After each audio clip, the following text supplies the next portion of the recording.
రేవంత్ రెడ్డి గారు మరి కొన్ని వ్యాఖ్యలు చేశారు కేసీఆర్ పైన. కేసీఆర్ కుక్క చావు చేస్తాడు అని. ఇయాల ఈ మూసికి నువ్వు అడ్డం పడితే కుక్క సావు చేస్తావు. తులం బంగారం తుంగలో తొక్కేశారు.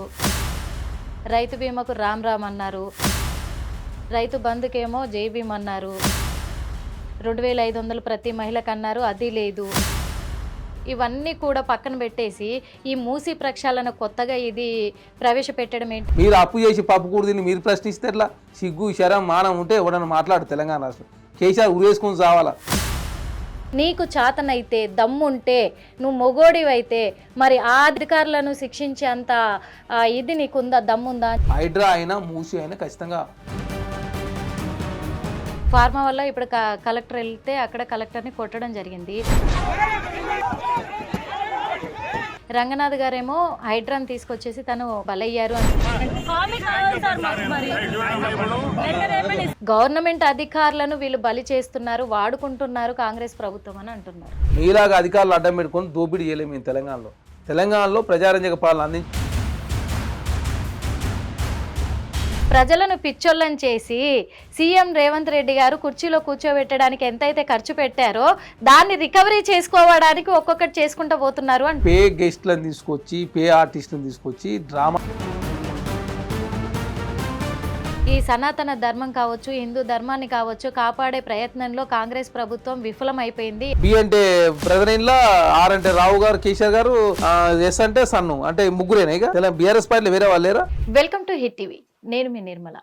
ఇప్పుడు ప్రస్తుతం తెలంగాణ రాష్ట్రంలో మాత్రం కేటీఆర్ చేస్తున్న వ్యాఖ్యలు అయితే చాలా సంచలనం సృష్టిస్తుందని కూడా చెప్పుకోవచ్చు. మరి ఈ విషయం పైన మనకు క్లారిటీగా క్లుప్తంగా వివరించడానికి మనతో పాటు చరణ్ కౌశిక్ గారు ఉన్నారు. అడిగి తెలుసుకుందాం. నమస్తే అండి. ఎలా ఉన్నారు సార్? బాగున్నారు. ఏంటండి మరి ఇప్పుడైతే సీఎం రేవంత్ రెడ్డి గారి పైన చాలా వ్యాఖ్యలు వస్తున్నాయి. అలాగే కేటీఆర్ గారు సవాల్ కూడా విసురుతున్నారు. జైలుకి వెళ్ళడానికైనా సిద్ధమే, నా పైన ఒకవేళ నేరారోపణ రుజువైనట్టయితే నేను జైలుకు కూడా వెళ్ళడానికి సిద్ధమే, కానీ అది నిరూపించడం మాత్రము సీఎం రేవంత్ రెడ్డి వల్ల కాదు అని అంటున్నారు. దీనికి మీరేమంటారు? అంటే మేకపోతు గాంభీర్యం అంటే ఎట్టయినా అరెస్ట్ అవుతారనే విషయం కేటీఆర్ గారు పసిగట్టిండు. ఎందుకంటే కార్ రేసింగ్ వ్యవహారంలో ఆల్రెడీ ఏసీబీ విచారణ జరుగుతూ ఉంది. గవర్నర్ గారు అనుమతి కోరింది రాష్ట్ర ప్రభుత్వం. అనుమతి ఇచ్చిన తక్షణమే ఏసీబీ విచారణకు ఆదేశిస్తే విచారణలో ఖచ్చితంగా, ఎందుకంటే అరవింద్ కుమార్ వాంగ్మూలం ఇచ్చిండు. ఇక్కడ 46 కోట్లు, 9 కోట్ల రూపాయలు ట్యాక్స్, ఒకసారి 23 కోట్ల రూపాయలు, ఇంకొకసారి 23 కోట్లు. ఈ 23 కోట్ల రూపాయలు రెండోసారి ఇచ్చేటప్పుడు ఎలక్షన్ కోడ్ అనుమతి కూడా తీసుకోవాలా. అదేవిధంగా హెచ్ఎండిఏ బోర్డు అనుమతి తీసుకోవాలి. 2 సార్లు బోర్డు అనుమతి తీసుకోవాలి, ఒకసారి సెంట్రల్ ఎలక్షన్ కమిషన్ అనుమతి తీసుకోవాలి. ఈ 3 సార్లు అనుమతి తీసుకోకుండా ఓన్లీ మౌఖిక ఆదేశాలు ఇవ్వడంతో నేను పైసలు ట్రాన్స్ఫర్ చేసిన అని చెప్పేసి అరవింద్ కుమార్ గారు వాంగ్మూలం ఇచ్చిండు. వాంగ్మూలం ఇచ్చిండు కాబట్టి కేటీఆర్ ఎట్టనే జైలుకు పోతున్నా అర్థమయ్యే. ఎందుకు మన ప్రెస్ మీట్ పెట్టారు కదా, ప్రెస్ మీట్ లో కూడా నా దగ్గర పక్క ఆధారాలతో సహా ఉన్నాయి, నేను కార్ రేసింగ్ పెట్టినప్పుడు కూడా అవన్నీ కూడా నా దగ్గర ఆధారాలు ఉన్నాయి, నేను అన్ని పర్మిషన్లు తీసుకున్నాను, నా మీద లేనిపోని వ్యాఖ్యలు సృష్టిస్తున్నారు అని చెప్పేసి చెప్తున్నారు కేటీఆర్ గారు. మరి మీరెందుకు ఇలా చెప్తున్నారు? ప్రధానంగా ఇక్కడ ఆరోపణల విషయంలో మీరు చేసినటువంటి తప్పులు, అధికారాన్ని అడ్డం పెట్టుకొని మూడోసారి మేమే వస్తున్నాం అని చెప్పేసి తలకాయ లేని వాళ్ళు ఎవరైతే ఏ విధంగా వ్యవహరిస్తారో ఆ విధంగా ఆనాడు కేటీఆర్ వ్యవహరించేది చాలా స్పష్టంగా కనపడతా ఉంది. బోర్డు అనుమతి తీసుకోవాలా. నువ్వు మున్సిపల్ శాఖ మంత్రిగా ఉన్నా నేను బోర్డు అనుమతి తీసుకుని చెప్పేసి ఊకుంటానికి చట్టం తన పని తాను చేసుకుంటూ పోతుంది కదా. చట్టంలో నియమ నిబంధనలు ఉంటాయి. బోర్డు అనుమతి తీసుకోవాలా. ఎలక్షన్ కమిషన్ అనుమతి తీసుకున్న తర్వాత అప్పుడు నువ్వు యాజ్ పర్ ప్రభుత్వం నుంచి వేరే వాళ్ళ అకౌంట్కి వెళ్తాయి. నువ్వు ఎక్కడ ఎవరి సిగ్నేచర్ లేకుండా, ఏ బోర్డు అనుమతి లేకుండా నువ్వు మౌఖిక ఆదేశాలు ఇస్తే నీ మౌఖిక ఆదేశాల మేరకు మేము ట్రాన్స్ఫర్ చేసినని చెప్పేసి అరవింద్ కుమార్ గారు చెప్పిన తర్వాత ఇంకేమున్నది? ఇక్కడ ఆల్రెడీ కేటీఆర్ గారు చాలా లిటరల్ గా ఇరికిపోయింది ఆ కేసులో. తను మేము కార్ రేసింగ్ నిర్వహించేదానికి కాదు, ఇక్కడ జరిగిన ట్రాన్సాక్షన్ గురించి మాట్లాడుతున్నాం. మేము ఇక్కడ కేటీఆర్ గారు ఏంటంటే కార్ రేసింగ్ ఎవరు పెట్టలేదు, రాజీవ్ గాంధీ గారు పెట్టలేదా, ఇదా చెప్తా, అది కాదు మేము మాట్లాడేది. ఇక్కడ కార్ రేసింగ్ పెట్టినది కాదు, ఆ ట్రాన్సాక్షన్ లో జరిగినటువంటి అవకతవకలు, అక్కడ బోర్డు అనుమతి కావచ్చు, ఎలక్షన్ కమిషన్ అనుమతి కావచ్చు, అదేవిధంగా ఒక ప్రాసెస్ ప్రకారం ప్రభుత్వం నియమించుకున్న నిబంధనల ప్రకారం జరగలేని దాని మీదనే ఏసీబీ యాంటీ కరప్షన్ ఎందుకు చేస్తుంది? నిర్వహించినందుకు కాదు కదా. నిర్వహించినప్పుడు దానిలో జరిగినటువంటి ట్రాన్సాక్షన్ లో అది రూల్స్ విరుద్ధంగా జరిగిందనే దాని మీదనే ప్రభుత్వం అంటే ఆల్రెడీ ఏసీ ఇవన్నీ విచారణకు ఆదేశించింది. అంటే ఇవన్నీ కూడా రాష్ట్రానికి ఎటువంటి ఆదాయం రాని పనులు చేస్తున్నారు సీఎం రేవంత్ రెడ్డి గారు. ఇవన్నీ వ్యాపారాలు అనేటివి కూడా రాష్ట్రానికి ఆదాయం తెచ్చిపెట్టేటివి కదా, ఈ వీటిపైన ఎందుకు దృష్టి సారించారు అని అంటున్నాను. ఏది కార్ రేసింగ్? కార్ రేసింగ్ వచ్చిన తర్వాత తెలంగాణ డ్రగ్స్ పెరగాలని చూస్తున్నా. కార్ రేసింగ్ వస్తే తర్వాత డ్రగ్స్ వస్తాయి, తర్వాత మద్యం, తర్వాత తెలంగాణ రాష్ట్రం ఇప్పటికే విచ్చలవిడిగా రోజు గంజాయి వాడకం పెరుగుతుంది హైదరాబాద్ లో. డ్రగ్ లెస్ తెలంగాణ ఉండాలని చెప్పి తెలంగాణ కాంగ్రెస్ ప్రభుత్వం కోరుకుంటుంది. యువత పాడు కావద్దని చెప్పి కాంగ్రెస్ ప్రభుత్వం కోరుకుంటుంది. యువతకు ఉద్యోగాలేనని చెప్పి కాంగ్రెస్ ప్రభుత్వం కోరుకుంటూ ఒక సదుద్దేశంతో ముందుకు పోతుంటే బీఆర్ఎస్ పార్టీ ప్రధాని రాజకీయం చేసే ప్రయత్నం వారు చేస్తా ఉన్నారు. దానిలో భాగంగా వికారాబాద్ ఏకంగా నిన్న కలెక్టర్ గారి మీద దాడి చేసే ప్రయత్నం, అంటే ఫార్మా విలేజెస్ తీసుకురావాలని చెప్పి ఒక గ్రామంలో పడావు పడ్డటువంటి భూములలో ఫార్మా సిటీలు నిర్మించాలని, ఫార్మా విలేజెస్ నిర్మించాలని చెప్పేసి ప్రభుత్వం సదుద్దేశంతో అక్కడ ఉన్నటువంటి లోకల్ ఉన్నటువంటి నిరుద్యోగులకు ఉద్యోగాలు వస్తాయని చెప్పేసి ప్రభుత్వం భావించి అక్కడ ప్రజాభిప్రాయ సేకరణ చేయడానికి పోయినటువంటి కలెక్టర్ మీద బీఆర్ఎస్ పార్టీ సంబంధించినటువంటి ఒక చోటా మోటా లీడర్ సురేష్ అనే ఒక మండల యూత్ ప్రెసిడెంట్ ఏకంగా నరేంద్ర గారికి 6 సార్లు, ఎక్స్ఎమ్మెల్యే పట్న నరేంద్ర రెడ్డి గారికి 6 సార్లు ఫోన్ చేసి ఆయన కేటీఆర్ గారికి 42 సార్లు ఫోన్ చేసిన తర్వాత దాడి జరిగింది. అంటే యువతకు ఉద్యోగాలు రావద్దు, ఫార్మా విలేజెస్ రావద్దు, యువతగానే మిగిలిపోవాలి, మద్యం గంజాయి బానిస కావాలని చెప్పి కేటీఆర్ గారు కోరుకున్నట్టుగా చాలా స్పష్టంగా కనపడతారు. ఇంకంటే తెలంగాణ రాష్ట్రంలో శాంతి భద్రతలు క్షీణించినట్టు. ఎక్కడ క్షీణించినాయి అంటే మీరు టీఆర్ఎస్ ప్రభుత్వం అధికారులు ఉన్నప్పుడు ఏకంగా అస్తినా అబ్దుల్లాపూర్ మెట్లో విజయారెడ్డి అనే ఒక ఒక ఎంఆర్ఓని ఏకంగా పెట్రోల్ పోసి తగలబెట్టారు. మరి ఆనాడు ఎందుకు క్షీణించలేదు? మీరు కావాలనే కుట్రపూరితంగా తెలంగాణ రాష్ట్రంలో ఏదో జరిగిపోతుంది, కాంగ్రెస్ ప్రభుత్వం ఉన్న రాష్ట్రాల్లో ఏదో జరుగుతుంటది, ఇచ్చిన హామీలు అమలు చేస్తలేరు, లేదా అవినీతి పాల్పడుతున్నారు అని చెప్పేసి ముద్ర వేసి మహారాష్ట్రలో భారతీయ జనతా పార్టీ గెలిపించే దానిలో భాగంగా BRS party Bharatiya Janata party ఒకటే తెలంగాణ రాష్ట్రంలో ప్రజల మధ్య యువత మధ్య అందరూ అనవసరమైన గందరగోళం క్రియేట్ చేసే ప్రయత్నం మీరు చేస్తున్నారు. కాంగ్రెస్ ప్రభుత్వంగా ఎక్కడ ఇచ్చిన మాటను నిలుపుకుని పెట్టుకునే ప్రయత్నంలో భాగంగా ముందుకు పోతా ఉన్నాం. ప్రజలకు నష్టమే పనులు కాంగ్రెస్ ప్రభుత్వం ఎక్కడ ఏదో విలేజ్లో పడావబడ్డ భూములను కూడా పనికొచ్చే విధంగా ఫార్మా విలేజెస్ నిర్మించుకున్నట్లయితే ఆ విలేజ్లో ఎంప్లాయ్మెంట్ పెరుగుతుంది. అదే కాకుండా ఆ జిల్లాలో కావచ్చు ఆ ప్రాంతం అంతా డెవలప్మెంట్ అవుతుంది అని చెప్పి ప్రభుత్వం భావించి ఇప్పటికే 25 అర్బన్ డెవలప్మెంట్ అథారిటీలు కూడా కొత్తగా ఏర్పాటు చేసుకుంది.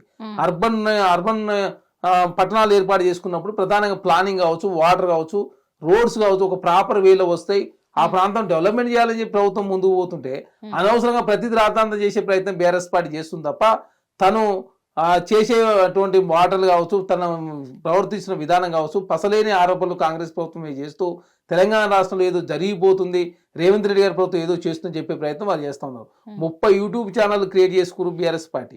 నెలకు 6 కోట్ల రూపాయలు ఖర్చు పెడుతూ 10 సంవత్సరాల కాలంలో దోచినటువంటి సంపదతోటి దాని మీద వచ్చే వడ్డీ తోటే తెలంగాణ రాష్ట్రంలో నెలకు 6 కోట్ల రూపాయలు ఖర్చు పెట్టే పరిస్థితి బీఆర్ఎస్ పార్టీ ఉందంటే తెలంగాణ రాష్ట్రంలో ఆనాడు 10 సంవత్సరాల కాలంలో ఏ విధంగా దోసుకున్నారో తెలంగాణ రాష్ట్రం ప్రజలకు అర్థమవుతోంది.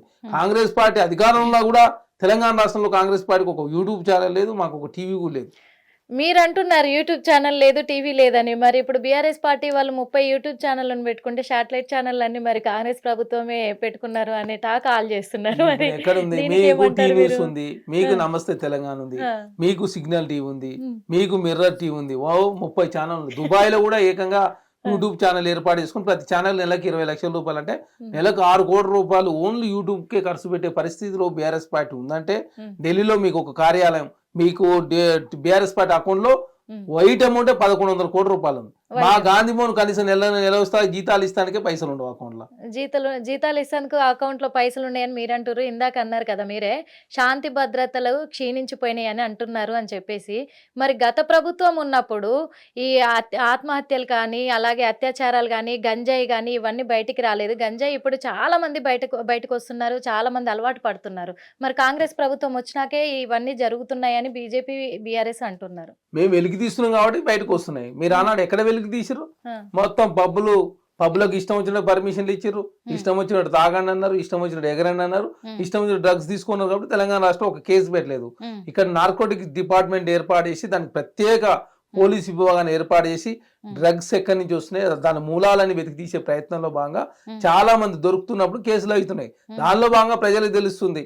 ప్రతి హైదరాబాద్ లో ప్రతి మురికివాడలో కూడా వాళ్ళు స్థావరాలు ఏర్పాటు చేసుకుని డ్రగ్స్ సప్లై చేస్తూ ఉన్నారు.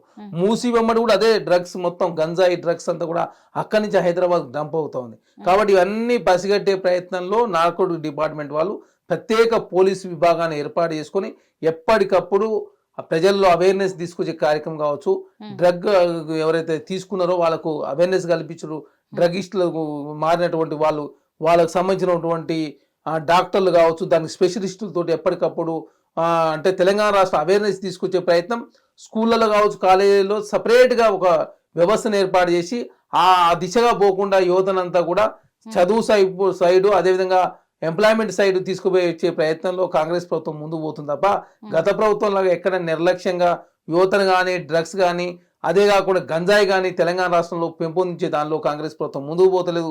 అరికట్టాలి, డ్రగ్ లెస్ తెలంగాణ ఉండాలని చెప్పి కాంగ్రెస్ ప్రభుత్వం కోరుకుంటుంది. కాబట్టి కేసులు అవుతారు, కేసులు పెడితేనే తెలిసేది. మూలాలని తెలియాలంటే ఖచ్చితంగా కేసులు పెట్టాలా. కేసులు పెట్టిన తర్వాత ఆ మూలం పసిగట్టే ప్రయత్నంలో ఛత్తీస్గఢ్ నుంచి కావచ్చు, ఆంధ్రప్రదేశ్లో ఉన్న శ్రీకాకుళం, అదేవిధంగా వైజాగ్ నుంచి ప్రధానంగా హైదరాబాద్ డ్రగ్స్ వస్తున్నాయి. కాబట్టి అవన్నీ నిర్మూలించే దానిలో కాంగ్రెస్ ప్రభుత్వం ముందుకు పోతుందని మీరు అంటున్నారు. కానీ ఇప్పుడు మూసి ప్రక్షాళన అనేది కూడా ప్రజలను మసిపూసి మారేడుకాయ చేయడానికే ఇందులో కొంతమంది అధికారులను దించి అధికారులను బలి చేస్తున్నారు కాంగ్రెస్ ప్రభుత్వము అని కూడా అంటున్నారు. ఇప్పుడు మీరు చెప్పినట్టుగా ఫార్మా కంపెనీ గురించి కూడా, ఫార్మా వల్ల ఇప్పుడు కలెక్టర్ వెళ్తే అక్కడ కలెక్టర్ని కొట్టడం జరిగింది. రంగనాథ్ గారేమో హైడ్రాన్ తీసుకొచ్చేసి తను కమిషనర్గా రంగనాథ్ గారు బలయ్యారు అని చెప్పేసి కూడా బీజేపీ వాళ్ళు అంటున్నారు కొంతమంది. అంటే అది గవర్నమెంట్ అధికారులను వీళ్ళు బలి చేస్తున్నారు, వాడుకుంటున్నారు కాంగ్రెస్ ప్రభుత్వం అని అంటున్నారు. మీరాగా గతంలో బీఆర్ఎస్ పార్టీలో ఉన్నటువంటి ఇప్పుడు గొర్రెల స్కామ్లో ఎవరు అరెస్ట్ అయ్యారు? అధికారులు అరెస్ట్ అయ్యారు. కళ్యాణ్ కావచ్చు, అదేవిధంగా ఫోన్ ట్యాపింగ్ వ్యవహారంలో ఎవరు అరెస్ట్ అయ్యారు? భుజంగరావు, ప్రణీత్ రావు, ప్రవీణ్ రావు, రాధాకిషన్ రావు, తిరుపతి అన్న ఎవరు అరెస్ట్ అయ్యారు? మరి అధికారులే కదా. మీలాగా అధికారులు అడ్డం పెట్టుకొని దోపిడీ చేయలేము మేము తెలంగాణలో ప్రజారంజక పాలన అందించాలా. కాంగ్రెస్ ప్రభుత్వంగా ఇప్పుడు పబ్లిక్ హియరింగ్ పోయినప్పుడు అధికారులే పోతారు కదా, రాజకీయ నాయకులు ఊరు ఎక్కడ కూడా అధికారుల పని అధికారులు చేస్తా ఉన్నారు. గతంలో అధికారుల పని అధికారులు చేయలేదు కాబట్టి ఆనాడు ప్రజాస్వామ్యం లేకుండా అయిపోయింది.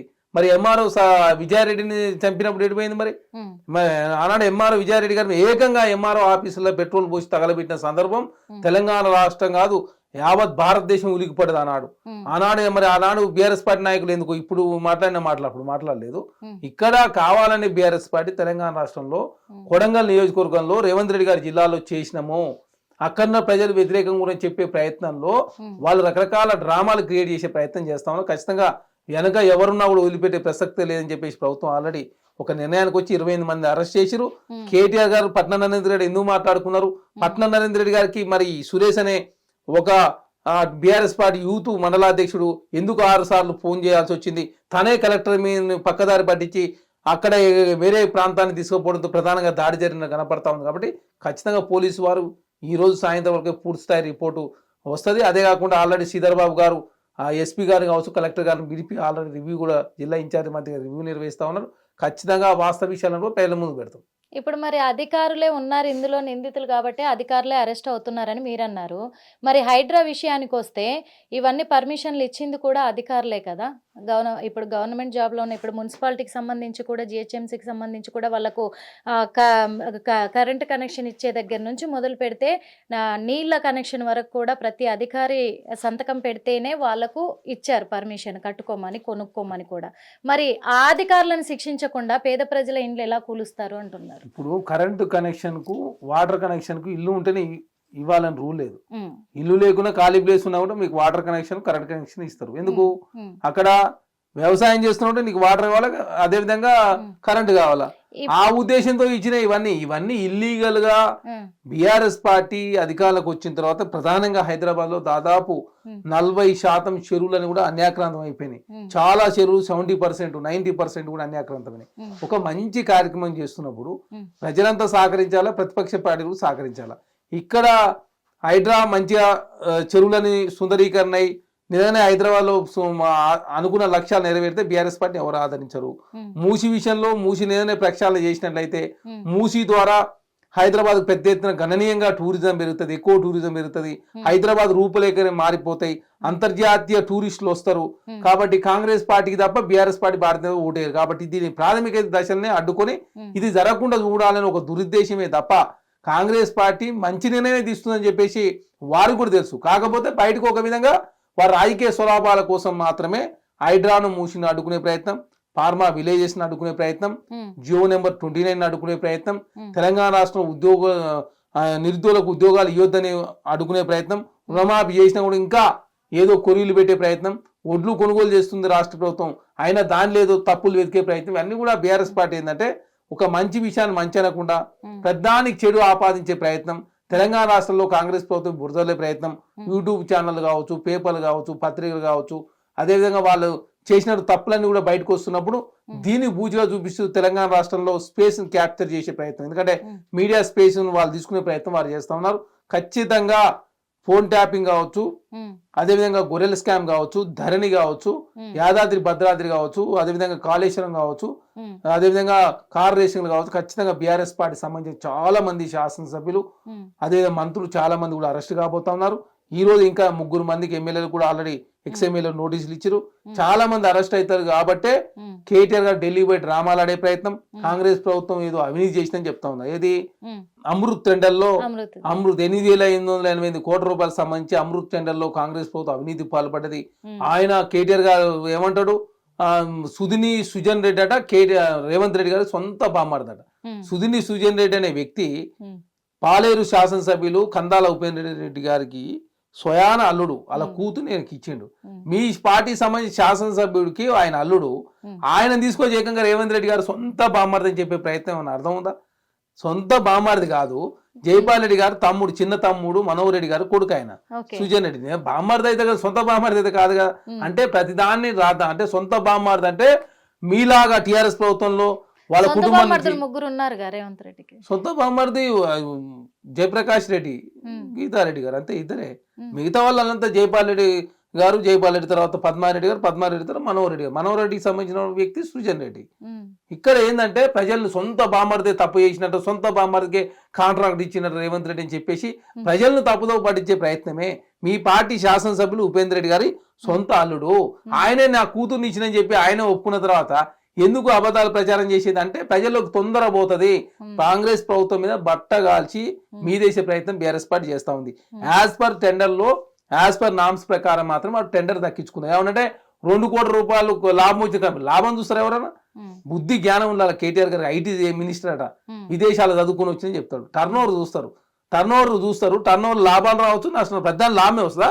కాంట్రాక్టర్ లాభమే వస్తుంది, పెద్ద కొన్నింటి లాభం వస్తుంది, కొన్నింటి నష్టం వస్తుంది. టర్న్ ఓవర్ బేస్ గా ఇక్కడ కాంట్రాక్ట్ అలొకేషన్ చేస్తారు. అంటే తెలంగాణ రాష్ట్ర ప్రజలకు ఏం తెలియదు అని చెప్పేసి ప్రజలను తప్పుదో పట్టించే ప్రయత్నం బీఆర్ఎస్ పార్టీ చేస్తా ఉంది, కేటీఆర్ గారు చేస్తా. అంటే మన ఒక సవాల్ కూడా విసరడం జరిగింది. అంటే అది సవాల్ అనుకోవచ్చు. ఓ పక్క రేవంత్ రెడ్డి గారిని, కాంగ్రెస్ ప్రభుత్వంలో ఉన్న రేవంత్ రెడ్డి గారిని కూడా అంటే ఒక విధంగా హెచ్చరించారనుకోవచ్చు. ఏమని అంటే తను ప్రెస్ మీట్లో ఒక మాట అడిగారు. ఇప్పుడు గత ప్రభుత్వము, బీఆర్ఎస్ ప్రభుత్వం ఉన్నప్పుడే భూ కబ్జాలు జరిగాయి ఇల్లీగల్గా. ఇప్పుడు హైడ్రాకి సంబంధించి ఏవైతే ఇండ్లు కూలుస్తున్నారో అవన్నీ కూడా గత ప్రభుత్వంలో ఆక్రమించుకున్న భూములు అని చెప్పేసి అన్నారు కదా. మరి గత ప్రభుత్వంలో ఉన్నప్పుడు అధికారులు ఎవరైతే పర్మిషన్ ఇచ్చారో, నీకు చాతనైతే దమ్ముంటే, నువ్వు మొగోడివైతే మరి ఆ అధికారులను శిక్షించేంత ఇది నీకుందా, దమ్ముందా అని చెప్పేసి కూడా సవాల్ విసరడం జరిగింది. ఎందుకంటే మేము తప్పు చేయలేదు, మా ప్రభుత్వం ఉన్నప్పుడు ఎలాంటి గవర్నమెంట్ అధికారి కూడా వీటికి పర్మిషన్లు ఇవ్వలేదు, ఇల్లీగల్గా జరగలేదు అని చెప్పేసి అనడం జరిగింది. మరి వాళ్ళందరినీ కూడా అధికారులను, గత ప్రభుత్వంలో ఉన్న అధికారులను మరి ఇప్పుడు వెలికి తీసి శిక్షించే అవకాశం అయితే ఉందా? ఇదే తలా పాపం అన్నట్టు ఇది ఒక రోజులో జరిగింది కాదు, ఇది 60 సంవత్సరాల నుంచి జరిగినట్టు వ్యవహారం. అనవసరం ఒకే రోజు జరిగి ఒకే రోజు మొత్తం ఎంక్రోచ్మెంట్ కావచ్చు, ఇల్లీగల్ పర్మిషన్ కావచ్చు, ఇచ్చినవి కావు. అదే కాకుండా ఇక్కడ ప్రధానంగా సర్పంచ్ పాత సంతకం తోటి, అంటే 1982కు ముందు సర్పంచ్లు పర్మిషన్ ఇస్తే చెల్లేది. తర్వాత 82 తర్వాత సర్పంచ్ సంతకం అనేది చెల్లదు. అది ఇళ్ళ పర్మిషన్ కి హెచ్ఎండి లిమిట్స్ అయితే హెచ్ఎండిఏ వాళ్ళు ఇస్తారు, మున్సిపాలిటీ లిమిట్స్ అయితే మున్సిపాలిటీ వాళ్ళు ఇస్తారు. తర్వాత నీకున్నటువంటి కట్టే బిల్డింగ్ ఫ్లోర్లను బట్టి పర్మిషన్లు వస్తాయి.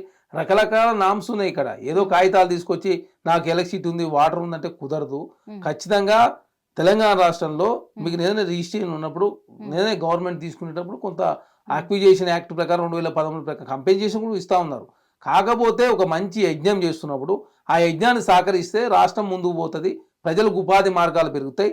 హైదరాబాద్ రూపురేఖలు మారుతాయి. మద్రాస్ బాంబేకి వచ్చిన పరిస్థితి హైదరాబాద్ రావద్దు. ఎందుకంటే గంట సేపు వర్షం కురిస్తేనే మొత్తం హైదరాబాద్ అంతా స్టక్ అయిపోతా ఉంది వాటర్ తోడు. కాబట్టి ఆ పరిస్థితి రావద్దంటే ఖచ్చితంగా హైడ్రాను అదేవిధంగా మూసిని ఈ రెండు చేసుకున్నట్లే హైదరాబాదు భవిష్యత్తులో చాలా అద్భుతంగా ఉంటుంది, ప్రపంచంతో పోటీ పడుతుంది హైదరాబాద్ అని చెప్పేసి కాంగ్రెస్ ప్రభుత్వం ఒక మంచి నిర్ణయం తీసుకుంది రేవంత్ రెడ్డి గారు. ఎందుకంటే సాహసోపేతం నిర్ణయమే. ఎందుకంటే రాష్ట్ర ప్రభుత్వ ఆర్థిక పరిస్థితి బాగాలేకున్నా కూడా పబ్లిక్ ప్రైవేట్ పార్ట్నర్షిప్ లో బయట విదేశీ కంపెనీలు పెట్టుబడి పెడతారు రెడీ ఉన్నాయి, వాళ్ళే మొత్తం చేస్తాను రెడీ ఉన్నారు. అదే కాకుండా 3 జిల్లాలు కూడా సుందరీకరణ అయిపోతాయి. 3 జిల్లాల్లో ఎంప్లాయ్మెంట్ పెరుగుతుంది, కాలుష్యం తగ్గుతుంది. అదే కాకుండా టూరిస్టులు కావచ్చు, ఎక్కువ టూరిస్టులు కావచ్చు. అదే కాకుండా హైదరాబాద్ రూపురేఖలు మారుతాయి. ప్రపంచ నగరాల్లో హైదరాబాద్ ఒక నగరంగా ఉండబోతుంది అని చెప్తే అట్లా చేస్తే మాకు ఓట్లేరు కదా, మాకు వచ్చే ఫాయిదా అయింది కాబట్టి మేము అడుకుంటాం అనే దానిలో కేటీఆర్ ముందుకు పోతుండు. ఖచ్చితంగా కాంగ్రెస్ పార్టీగా కాంగ్రెస్ ప్రభుత్వం హైడ్రా అయినా మూసి అయినా ఖచ్చితంగా పూర్తి అయ్యే వరకు ఖచ్చితంగా కాంగ్రెస్ ప్రభుత్వం పనిచేస్తుంది. ప్రజలకు నష్టమే పనులు ఎక్కడ కూడా కాంగ్రెస్ పార్టీ చేయదు, కాంగ్రెస్ ప్రభుత్వం చేయదు. కాబట్టి ఏదైనా ల్యాండ్ తీసుకున్నా ఫార్మా విలేజెస్ కోసం కావచ్చు, ఇంకో దానికోసం ల్యాండ్ తీసుకున్నా కూడా as per norms 2013 land acquisition act కావచ్చు, ప్రజల అభిప్రాయం తీసుకొని వారికి ఎలాంటి కంపెన్సేషన్ ఉంటే ఇస్తే బాగుంటుంది, వాళ్ళకి ఎంప్లాయ్మెంట్ పరిస్థితి ఏ విధంగా ఇవ్వాల్సిన ఫెసిలిటీస్ అని ఇచ్చే దాంట్లో కాంగ్రెస్ పార్టీ ముందుకు పోతుంది. కాబట్టి బీఆర్ఎస్ పార్టీ గతంలో ఇట్లాంటివన్నీ ఏమీ చేయలేదు. ఎందుకంటే ఆనాడు ఈ ఇయరింగ్స్ జరిగిన సందర్భం లేదు, అధికారులు పోయి మాట్లాడిన సందర్భం లేదు, వాళ్ళ కంపెన్సేషన్ ఇచ్చిన సందర్భం లేదు. ఇట్లా ఆనాడు ఏనాడు మీడియా కావచ్చు, తెలంగాణ రాష్ట్రంలో ఎవరికి స్వేచ్ఛ లేదు. కాబట్టి ఆనాడు కేసీఆర్ గారు కావచ్చు, బీఆర్ఎస్ ప్రభుత్వం ఏనాడు కూడా 10 సంవత్సరాల కాలంలో ప్రజాస్వామ్యం లేకుండా ఆనాడు పరిపాలన అందించారు. కాబట్టి కాంగ్రెస్ పార్టీలో కాంగ్రెస్ ప్రభుత్వం అధికారులకు వచ్చిన తర్వాత ప్రజాస్వామ్యం ఉండాలని చెప్పి కాంగ్రెస్ ప్రభుత్వం కోరుకుంటుంది. కాబట్టి తెలంగాణ రాష్ట్రం నిరసన చేసుకునే అవకాశం ప్రతి ఒక్కరికి కల్పించారు. దానిలో బాగా శృతి మించని వరకు తెలంగాణ రాష్ట్రం నిరసన వ్యక్తం చేసుకోవచ్చు. శృతి మించి ఇట్లాంటి దాడులను ఎంకరేజ్ చేసి దానిలో బీఆర్ఎస్ పార్టీ పోతే ఖచ్చితంగా పోలీసు వాళ్ళు అరెస్ట్ చేస్తే చట్టం ప్రకారం చర్యలు తీసుకుంటారు. అదే ఇప్పుడు హైడ్రాది కావచ్చు, అలాగే మూసి ప్రక్షాళన కావచ్చు, ఖచ్చితంగా చేస్తాము, ఇది ఆపే ప్రసక్తి లేదు అని చెప్పేసి చెప్తున్నారు మీరు. కానీ ప్రజలకు ఇచ్చిన హామీలు తులం బంగారం తుంగలో తొక్కేశారు. రైతు బీమాకు రామ్ రామ్ అన్నారు, రైతు బంధుకేమో జై భీమ్ అన్నారు. మరి మహిళలకు, ఒంటరి మహిళలకు అది 2500 ప్రతి మహిళకు అన్నారు, అది లేదు. ఇవన్నీ కూడా పక్కన పెట్టేసి ఈ మూసి ప్రక్షాళన కొత్తగా ఇది ప్రవేశపెట్టడం ఏంటని ప్రజలు కూడా అంటున్నారు. మరి ప్రజలకు ఇచ్చిన హామీలు ఏంటి, అవి పక్కకు దోసినట్టేనా మరి కాంగ్రెస్ ప్రభుత్వం? కేటీఆర్ బీఆర్ఎస్ పార్టీ 100 చెప్తాం మేము, వాళ్ళు చేయని 100 చెప్తాము. కాంగ్రెస్ పార్టీగా మేము చేసినా కూడా 100 చెప్తాం. ఎందుకంటే మేము 18,000 కోట్ల రూపాయలు రుణమాఫీ చేసిన వాళ్ళం. మీలాగా రైతులకు 8,000 కోట్ల రూపాయలు అసలు ఎగ్గొచ్చిన వాళ్ళం కాదు. మీరు వడ్డీ మాత్రమే రైతు రుణమాఫీ చేశారు.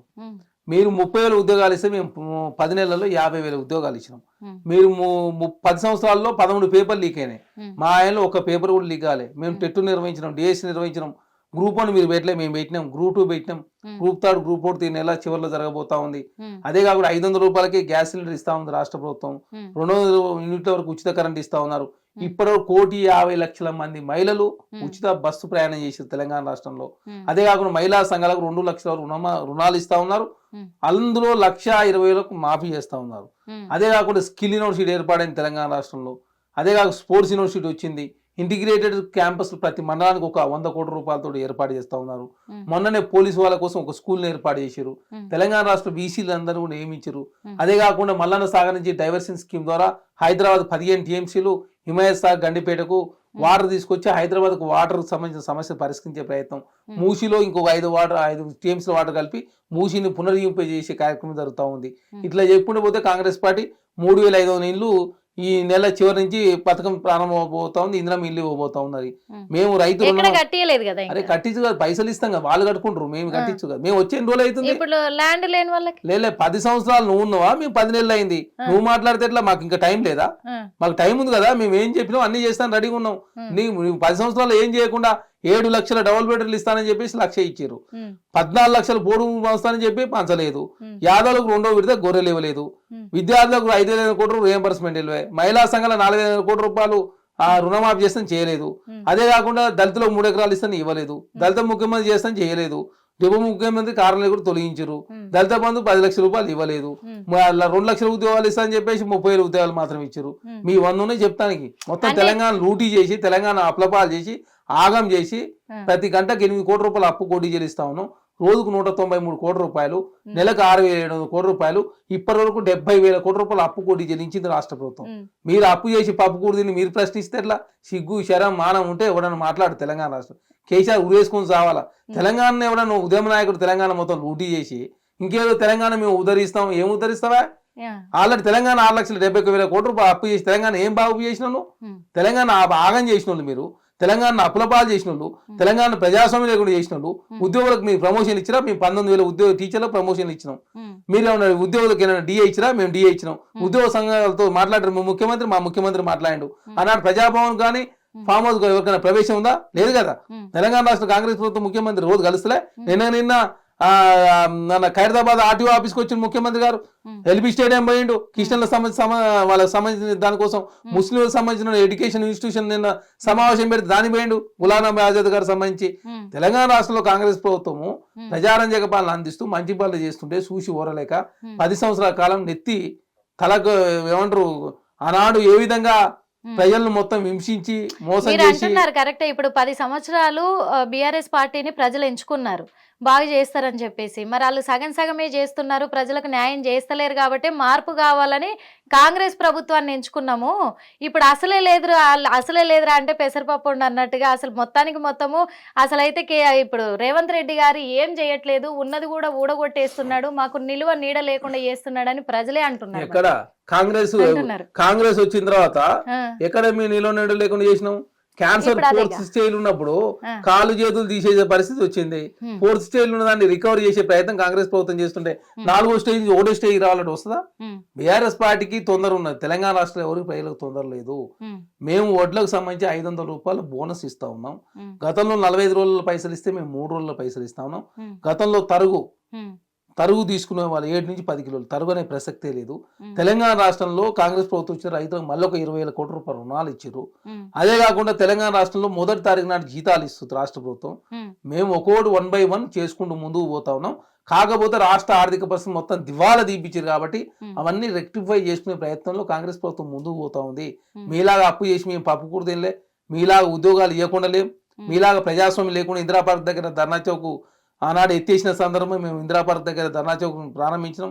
అస్తిత్వం ఉండాలని చెప్పి తెలంగాణ గీతం ప్రకటించుకున్నాం. తెలంగాణ తల్లి విగ్రహం కూడా December 9 ప్రారంభిస్తా ఉన్నాం.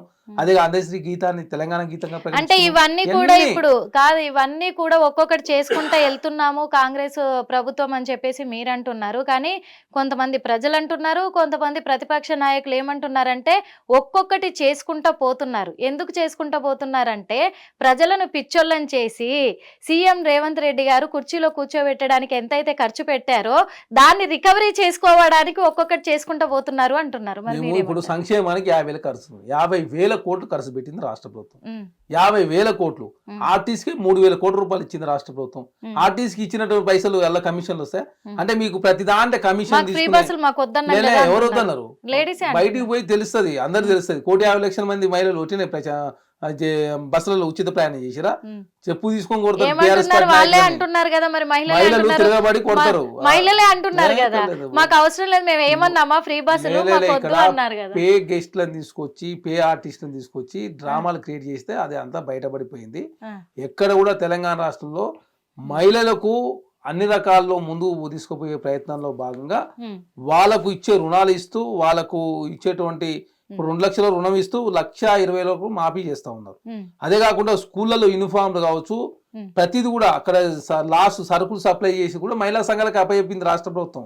అంటే మహిళలను అన్ని రకాల్లో ముందుకు తీసుకుపోయే ప్రయత్నం, మహిళలను అన్ని రంగ సమాజంలో గౌరవంగా చూసే దానిలో భాగంగా తెలంగాణ రాష్ట్రంలో ఉచిత బస్సు ప్రయాణం తీసుకొచ్చింది కాంగ్రెస్ ప్రభుత్వం.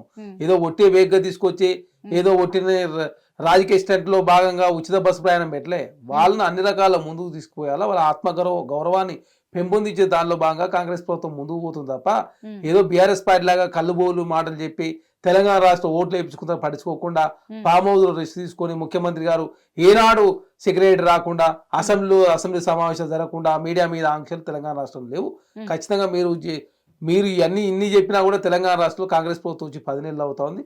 ఖచ్చితంగా భవిష్యత్తులో మీరు చేసిన పని లేదు 10 సంవత్సరాల కాలంలో, ఈ 10 నెలల్లో మేము చేసిన పని లేదు మొత్తం చర్చ చేయడానికి కాంగ్రెస్ ప్రభుత్వం సిద్ధంగా ఉంది. దానిలో భాగంగా వాళ్ళకి అర్థమైంది కాబట్టి బీఆర్ఎస్ పార్టీ ఆదరణ కరవై మొన్న జరిగిన పార్లమెంట్ ఎలక్షన్లో బీఆర్ఎస్ పార్టీ 0 సీట్లకు పరిమితమైంది. మొన్న కూడా రేవంత్ రెడ్డి గారు మరి కొన్ని వ్యాఖ్యలు చేశారు కేసీఆర్ పైన. ఏమన్నారంటే కేసీఆర్ కుక్క చావు చేస్తాడు అని. ఆ వ్యాఖ్యలు విన్న ప్రజలు చాలా మంది ఏమంటున్నారంటే మరి సీఎం అయ్యుండి ఒక సీఎం స్థానంలో ఉండి ఒక సీఎం లాగా బిహేవ్ చేయట్లేదు, అలా మాట్లాడట్లేదు, అన్ని బూతులు మాట్లాడుతున్నాడు, ఒక సీఎం అంటారా అసలు అని చెప్పేసి కూడా అంటున్నారు. ఎందుకంటే తను ఒక మాజీ సీఎం కేసీఆర్ గారు, తన వయసుకు కానీ తను ఇంతకు ముందు 10 సంవత్సరాలు ఒక రాష్ట్రానికి ముఖ్యమంత్రి పదవిలో ఉన్న వ్యక్తి అని కూడా చూడకుండా ఇలాంటి వ్యాఖ్యలు చేయడం ఎంతవరకు కరెక్ట్ అంటున్నారు. అంటే తెలంగాణ నేనే తెచ్చినని చెప్పే కేసీఆర్ తెలంగాణ మరి 6,71,000 కోట్ల రూపాయలు అప్పు నేనే చేసిన చెప్పి ఒప్పుకోవాలి కదా. తెలంగాణ మొత్తం 6,71,000 కోట్ల రూపాయలు అప్పు చేసి 12 రోజులు ఆర్బీఐ మీద ఆధారపడి తెలంగాణ రాష్ట్రంలో కాంగ్రెస్ ప్రభుత్వం ఓడులు తీసుకొచ్చి నడిపే పరిస్థితికి వచ్చింది. తెలంగాణ మొత్తం నిండా ముంచి దివాలా తీపిచ్చి తెలంగాణ అనేది ఉద్ధరించిన నేను మిస్ అయినందుకు తెలంగాణ రాష్ట్రంలో ప్రజలందరూ నన్ను కోరుకుంటా అంటే మరి కుక్క సాగు చేస్తానని పోతే ఏమంటారు? మరి నువ్వు చేసిన పని ఏంది? కుక్క కన్నా అధ్వానంగా పరిపాలించిన తెలంగాణ రాష్ట్రాన్ని మొత్తం లూటీ చేసినావు, నిధులు నిండా ముంచినావు, తెలంగాణ సబ్బండ వర్గాలను మొత్తం నిండా ముంచి మోసం చేసి మీరు ఇష్టం వచ్చిన లక్షల కోట్ల రూపాయలు దోసుకొని ఈ రోజు యూట్యూబ్ మీద ప్రతి మంత్ 6 కోట్ల రూపాయలు ఖర్చు పెట్టే పరిస్థితికి బీఆర్ఎస్ పార్టీ ఎదిగింది. అదే కాకుండా మీ అకౌంట్లో 1,200 కోట్ల రూపాయలు ఉంటాయి, ఢిల్లీలో మీకు బిల్డింగ్లు ఉంటాయి, హైదరాబాద్ లో ఆల్రెడీ జూబ్లీస్ ఒక ఆఫీస్ ఉంటుంది, మళ్ళీ గచ్చిబౌలిలో ఒక ఆఫీస్ కావాలి, మీకు రాష్ట్ర వ్యాప్తంగా ప్రతి జిల్లాలో మీ ఆఫీసులు ఉంటాయి. అంటే తెలంగాణ రాష్ట్రంలో మీ కుటుంబం బాగుపడే తప్ప తెలంగాణ రాష్ట్రంలో ఏ కుటుంబం బాగుపడలేదు. కాబట్టి మీరు తెలంగాణ నిండా ముంచి తెలంగాణ ప్రజలందరూ అవమానించి అప్లపాలు చేసినందుకు మీరు కుక్క సాగు వస్తారని చెప్పేసి రేవంత్ రెడ్డి గారు దాంట్లో 1% కూడా తప్పే పడతాని వీలే లేదు. ఎందుకంటే ఆయనకు ఇంకా అధ్వానంగా పైన పరిపాలన అందించారు కాబట్టి అట్లాంటి వ్యక్తి ఇంకేదో తెలంగాణ నేను ఉద్ధరిస్తా మళ్ళీ ఒకసారి ముఖ్యమంత్రి అయితే అని చెప్పి మాట్లాడే మాటలను కాంగ్రెస్ పార్టీగా ఖచ్చితంగా రేవంత్ రెడ్డి గారు మాట్లాడిన మాటలు కరెక్టే. ఖచ్చితంగా బీఆర్ఎస్ పార్టీ కేసీఆర్ గారు తెలంగాణ రాష్ట్రంలో అధ్వానమైనటువంటి పరిపాలన అందించి తెలంగాణ మొత్తం ఆగం చేసి అప్లపాలు చేసి ప్రజాస్వామ్యం లేకుండా చేసింది. కాబట్టి మరొకసారి బీఆర్ఎస్ పార్టీ తెలంగాణ రాష్ట్రంలో అధికారులకు వచ్చే అవకాశం లేదు. బీఆర్ఎస్ పార్టీ భవిష్యత్తులో కనుమరుగైపోతుంది. Bharatiya Janata party BRS party కలిసి భవిష్యత్ ఎలక్షన్లో ఏ విధంగా పోటీ చేయాలా, మహారాష్ట్రలో ఏ విధంగా భారతీయ జనతా పార్టీ గెలిపించాలని చెప్పి కేటీఆర్ గారు ఈరోజు ఢిల్లీ పోయి మనోహర్ ఖట్టర్ గారు కలిసి మహారాష్ట్రలో గెలిపించే ప్రయత్నం, తెలుగు ప్రజలు మహారాష్ట్ర ఉంటారు కాబట్టి 30 నియోజకవర్గాల్లో ఇన్ఫ్లుయెన్స్ చేస్తారు కాబట్టి ఏ విధంగానైనా బీఆర్ఎస్ పార్టీ సపోర్ట్ తీసుకోవాలని చెప్పి భారతీయ జనతా పార్టీ వెయిట్ చేస్తా ఉంది. దానిలో భాగంగా కేటీఆర్ గారు నిన్న ఢిల్లీ పోయి కేంద్ర నాయకత్వం కలిసినట్టు చాలా స్పష్టంగా కనపడతా ఉంది. కాబట్టి భవిష్యత్తులో బీఆర్ఎస్ పార్టీ తెలంగాణ రాష్ట్రంలో కలిసి పోటీ చేసినా కాంగ్రెస్ పార్టీకి వచ్చే నష్టమే లేదు. ఖచ్చితంగా ఈ ప్రతి మాట నిలుపుకునే ప్రయత్నంలో కాంగ్రెస్ ప్రభుత్వం ముందుకు పోతుంది. అంటే మీరు అలా అంటున్నారు, కానీ మరి ప్రతిపక్ష నాయకులు అయితే చాలా మంది అంటున్నారు. ఏమంటున్నారంటే కర్ణాటకకు పట్టిన గతే మరి ఇప్పుడు తెలంగాణకు కూడా పట్టబోతుంది, కాంగ్రెస్ ప్రభుత్వం అలా బిహేవ్ చేస్తుంది అని అంటున్నారు. కర్ణాటకలో ఏం చేసింది? 50,000 కోట్ల రూపాయలు సంక్షేమం ఖర్చు పెట్టి కర్ణాటకలో ఏమన్నా గత ప్రభుత్వంలో 30% కమిషన్ తీసుకోరా కాంగ్రెస్ ప్రభుత్వం? బీఆర్ఎస్ పార్టీ మొత్తం ఏంటంటే ప్రతిదాన్ని రాద్ధాంతం చేసే ప్రయత్నం. అందుకే బీఆర్ఎస్ పార్టీ ప్రజలంతా చీదరించుకుంటా ఉన్నారు. ఎంతసేపు రోజు ఏదో రకంగా టీవీలలో పేపర్లో రావాలనే ఒక దురుద్దేశంతో హరీష్ రావు గారు కేటీఆర్ గారు మాట్లాడుతుందాము. బీఆర్ఎస్ పార్టీలో మిగతా నాయకులంతా ఎడిపోయారు. అంటే బీఆర్ఎస్ పార్టీ ముగ్గురేనా? కేసీఆర్ గారు, హరీష్ రావు గారు అండ్ కేటీఆర్ గారు ముగ్గురేనా? బి అంటే బ్రదర్ ఇన్ లా, ఆర్ అంటే రావు గారు, కేసీఆర్ గారు, ఎస్ అంటే సన్ను, అంటే ముగ్గురేనా? ఇక ఈ ముగ్గురేనా? ఇక వేరే వాళ్ళు లేరా? బీఆర్ఎస్ పార్టీలో వేరే వాళ్ళు లేరా? బీఆర్ఎస్ పార్టీ చాలా మంది శాసనసభ్యులు. బీజేపీ తెలంగాణ గుండు సున్నా చేసింది కదా. బీజేపీ తెలంగాణ గుండు సున్నా 49 లక్షల కోట్ల బడ్జెట్ ప్రవేశపెట్టి తెలంగాణకి ఇచ్చింది 0. కాబట్టి ముఖం లేక మాట్లాడటానికి వాళ్ళు నూరు రావడం లేదు. ఏమన్నా తెలంగాణ రాష్ట్రానికి ఏం చేసారు చెప్పరా? ఆ బీహార్కి ఇచ్చినట్టు 55,000 కోట్ల రూపాయలు ఇచ్చిరా? ఆంధ్ర రాష్ట్రానికి ఇచ్చిన 1,00,000 కోట్లు ఇచ్చిరా? లేదు గుజరాత్ నుంచి రూపాయి తీసుకుపోతూ 7 రూపాయలు ఇస్తారు, మరి తెలంగాణ నుంచి రూపాయి తీసుకుపోతూ మాకు 42 పైసలు ఇచ్చిరు కాక ఇంకా 45 పైసలు మాయం ఉన్నాయి, ఏందా మాట్లాడుతున్నావు చెప్పి కాంగ్రెస్ వాళ్ళు అంటారని చెప్పి నోరు లేక ముఖం లేక బయటకు రావడానికి బీఆర్ఎస్ పార్టీ నాయకులకు, భారతీయ జనతా పార్టీ నాయకులు ముఖం లేకనే తెలంగాణ రాష్ట్రంలో ప్రశ్నిస్తలేరు. ఎందుకు? ఎవరిని ప్రశ్నించాలా? వాళ్ళ కేంద్రంలో నరేంద్ర మోడీ ప్రశ్నించాలా? గతంలో అవినీతి పాల్పడ్డ బీఆర్ఎస్ ప్రశ్నించాలి. కాబట్టి ఈ రెండు ప్రశ్నించలేరు. కాబట్టి తెలంగాణ రాష్ట్రంలో వాళ్ళు మాట్లాడటానికి సబ్జెక్ట్ లేక భారతీయ జనతా పార్టీ నాయకులు బయటకు రావడం లేదు. కేంద్రం నుంచి ఎలాంటి నిధులు కూడా తీసుకురావడం లేదు. ఇప్పుడు ముఖ్యంగా చూసుకున్నట్లయితే వికారాబాద్లో దామగుండం రాడన్ స్టేషన్ నేవీది. మరి అది ఆ రాడన్ స్టేషన్ అక్కడ నిర్మిస్తే దాదాపు 12 లక్షల వృక్షాలు, అవి ఔషధాలు కలిగిన వృక్షాలు. అదే కాకుండా మరి ఆ ఫారెస్ట్ ఏరియాలో దాదాపు 14 తండాలు ఉన్నాయి. ఆ తండా ప్రజలకు కూడా హెల్త్ పరంగా కూడా ఇష్యూ అయ్యేటట్టు ఉంది. దాదాపు చుట్టుపక్కల గ్రామాలు కావచ్చు. మరి ఇదంతా కూడా ప్రజలకు ఎలాంటి ఉపయోగం ఉంది? ఆ రాడన్ స్టేషన్ వల్ల ప్రభుత్వానికి ఎలాంటి లాభం ఉంది? ఇప్పుడు సమాజ హితం కోరుకునే వాళ్ళు కాంగ్రెస్ ప్రభుత్వం, కాంగ్రెస్ పార్టీ. 44 నెంబర్ జీవో ఇచ్చింది మేమా? బీఆర్ఎస్ పార్టీ తెలంగాణ రాష్ట్రంలో అధికారం ఉన్నప్పుడే నేవీ స్టేషన్ కు పర్మిషన్ ఇచ్చింది వాళ్ళే, ల్యాండ్ అక్వైర్ చేసింది వాళ్ళే, ల్యాండ్ ఇచ్చింది కూడా వాళ్ళే. మేము వచ్చిన తర్వాత జస్ట్ వాళ్ళు ఇచ్చినటువంటి పర్మిషన్ల విషయంలో ఓన్లీ పొజిషన్ మాత్రమే హ్యాండ్ ఓవర్ చేసినాం. ఆనాడు తెలియదు కేసీఆర్ గారికి ఇవన్నీ ఉంటాయని. అయినా తెలంగాణ రాష్ట్రంలో పర్మిషన్ ఇవ్వలేదు అంటున్నారు కదా, మేము ఇవ్వనందుకే ఇప్పుడు కాంగ్రెస్ ప్రభుత్వం ఖచ్చితంగా పర్మిషన్ ఇచ్చి పొజిషన్ మాత్రమే ఇచ్చినాం. 44 జీవో ఒకసారి చెక్ చేసుకోండి. 44 జీవో ఇచ్చింది వాళ్ళే, భూమి ఇచ్చింది వాళ్ళే, పొజిషన్ మాత్రం మేము ఇచ్చినాం. అక్కడ ఈ 14 తండాలు ఇవన్నీ కూడా ప్రకృతి నష్టమయ్యే పనులు ఏమీ చేస్తలేరు. నేవీకి సంబంధించి స్టేషన్ ఒకటి తమిళనాడులో ఉన్నది. తెలంగాణ రాష్ట్రంలో, భారతదేశంలో తెలంగాణ రాష్ట్రం 3వ స్టేషన్ పెడతారని చెప్తే భారతదేశ భద్రత సంబంధించిన వారం కాబట్టి, దేశ అంతర్గత వ్యవహారానికి సంబంధించిన వారం కాబట్టి, సమాజ హితం కోసం తెలంగాణ రాష్ట్రంలో కాంగ్రెస్ ప్రభుత్వం దాని కొనసాగింపు చర్యగా మాత్రమే జీవో ఇచ్చింది. ఎందుకంటే ఇది దామగుండం ప్రజలు కావచ్చు, అలాగే దామగుండంలో రామలింగేశ్వర స్వామి టెంపుల్ కూడా ఉంది, గుడి.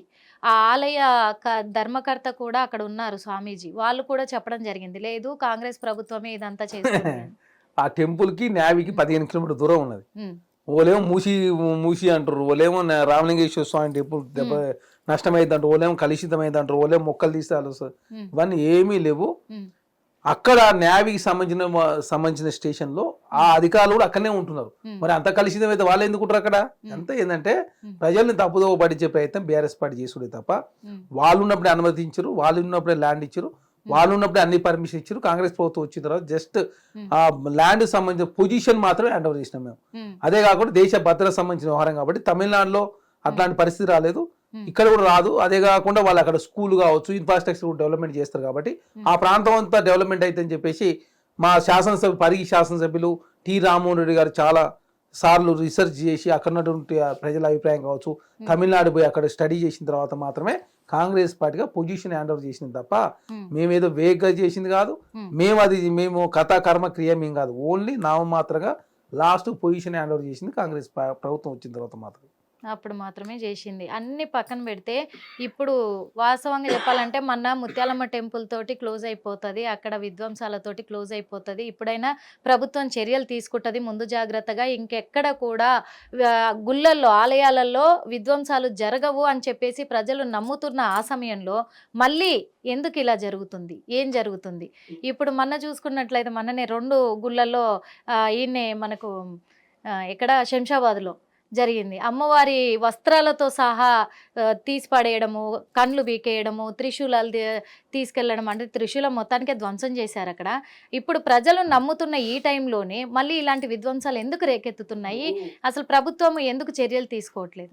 ఇప్పుడు ప్రభుత్వం చర్యలు ఈ రోజు అరెస్ట్ చేశారు కదా, అంతర్రాష్ట్రానికి సంబంధించిన దొంగలు వాళ్ళంతా హిందువులే. మళ్ళీ అలా కూడా అదేదో ముస్లిమ్స్ ఉంటే మళ్ళీ భారతీయ జనతా పార్టీ వాళ్ళంతా ఎలా చేయగలుగుతున్నారు? ప్రభుత్వం ఎందుకు చర్యలు తీసుకుంటుంది కాబట్టి అంతర్రాష్ట్ర దొంగలు అన్ని రాష్ట్రాల్లో జరుగుతున్నాయి. ఇక్కడ తెలంగాణలో ఒక రాష్ట్రంలో జరుగుతలేదు, అస్సాంలో జరుగుతున్నాయి, గుజరాత్ లో జరుగుతున్నాయి, ఉత్తరప్రదేశ్ లో జరుగుతున్నాయి.